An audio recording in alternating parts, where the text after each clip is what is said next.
വെനിസ്വേലയിൽ ശക്തമായ ഇരട്ട ഭൂകമ്പത്തിൽ ഔദ്യോഗിക മരണസംഖ്യ ഇതുവരെ സ്ഥിരീകരിച്ചിട്ടില്ലെങ്കിലും മരണസംഖ്യ 10,000 മുതൽ 1,00,000 വരെയാകാൻ സാധ്യതയുണ്ടെന്ന് US ജിയോളജിക്കൽ സർവേ പറയുന്നു.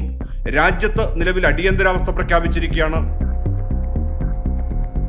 ഏതാനും മണിക്കൂറുകളുടെ വ്യത്യാസത്തിലാണ് രണ്ട് ശക്തമായ ഭൂചലനങ്ങൾ ഉണ്ടായത്. ആദ്യ ഭൂകമ്പം റിക്ടർ സ്കെയിലിൽ 7.1 തീവ്രത രേഖപ്പെടുത്തി.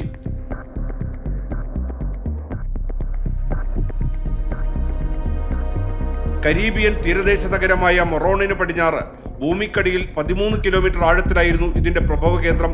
ഇതിനു പിന്നാലെയാണ് രാജ്യത്ത് ഞെട്ടിച്ചുകൊണ്ട് 7.5 തീവ്രതയുള്ള രണ്ടാമത്തെ ശക്തമായ ഭൂകമ്പം ഉണ്ടായതെന്ന് US ജിയോളജിക്കൽ സർവേ സ്ഥിരീകരിച്ചു.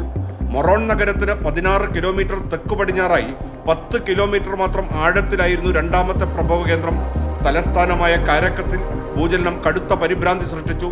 കെട്ടിടങ്ങൾ ശക്തമായി കുലുങ്ങിയതോടെ ജനങ്ങൾ തെരുവുകളിലേക്ക് ഓടി. നഗരത്തിലെ പല പ്രമുഖ കെട്ടിടങ്ങളുടെയും ചുവരുകൾ പൂർണ്ണമായും തകർന്നു വീണു. കാരക്കസിലെ 2 പ്രധാന ജനവാസ മേഖലകളിൽ കെട്ടിടങ്ങൾ തകർന്നതിനെ തുടർന്ന് വൻതോതിൽ പൊടിപടലങ്ങൾ ഉയർന്നതായും ദൃക്സാക്ഷികൾ പറഞ്ഞു.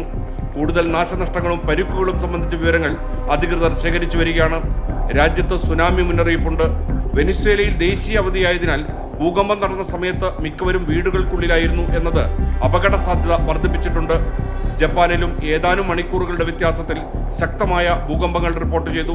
വടക്കൻ ജപ്പാനിൽ 6.9 തീവ്രത രേഖപ്പെടുത്തിയ ഭൂചലനം അനുഭവപ്പെട്ടു. ജപ്പാനിൽ സുനാമി മുന്നറിയിപ്പുകളോ വലിയ നാശനഷ്ടങ്ങളോ റിപ്പോർട്ട് ചെയ്തിട്ടില്ല.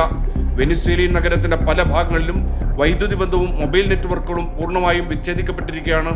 പരിക്കേറ്റവരെ ആശുപത്രികളിൽ എത്തിക്കാൻ അടിയന്തര രക്ഷാപ്രവർത്തകർക്ക് വഴിമാറി കൊടുക്കണമെന്ന് ആഭ്യന്തര മന്ത്രാലയം ജനങ്ങളോട് അഭ്യർത്ഥിച്ചു. തുടർചലനങ്ങൾ ഉണ്ടാകാൻ സാധ്യതയുള്ളതിനാൽ ജനങ്ങൾ തകർന്ന കെട്ടിടങ്ങൾക്കുള്ളിലേക്ക് പ്രവേശിക്കരുതെന്നും സുരക്ഷിത സ്ഥാനങ്ങളിൽ തുടരണമെന്നും അധികൃതർ കർശന നിർദ്ദേശം നൽകിയിരിക്കുകയാണ്.